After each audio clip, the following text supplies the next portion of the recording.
നമസ്കാരം. മഹാലക്ഷ്മി വാസം കുടികൊള്ളുന്ന ഈ ഒരു കുറി തൊട്ടുകൊണ്ട് പോയാൽ പോകുന്നത് എന്ത് കാര്യത്തിനായാലും അത് വിജയിച്ചിരിക്കും. അത് തയ്യാറാക്കുന്നത് എങ്ങനെയാണെന്ന് നോക്കാം. ആദ്യം വേണ്ടത് ഒരു കഷ്ണം കർപ്പൂരമാണ്. സാധാരണ കർപ്പൂരം എടുക്കാം.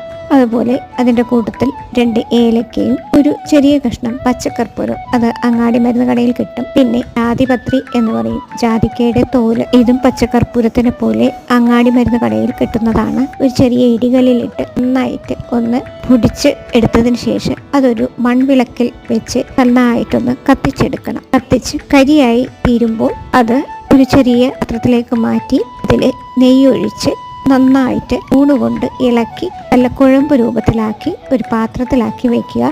ഇത് പൂജാമുറിയിൽ സൂക്ഷിക്കേണ്ടതാണ്. കഴിയുമെങ്കിൽ ഈ ഒരു ചെയ്യുന്ന രീതിയെല്ലാം പൂജാമുറിയിൽ വെച്ച് ചെയ്യാമെങ്കിൽ ഇതിൽ ചേർത്തിരിക്കുന്ന സാധനങ്ങളെല്ലാം മഹാലക്ഷ്മി വാസം കുടികൊള്ളുന്നതാണ്. എന്നും വിജയിച്ചു വരാൻ ഈ കുറി തൊട്ടുപോയിക്കോളൂ.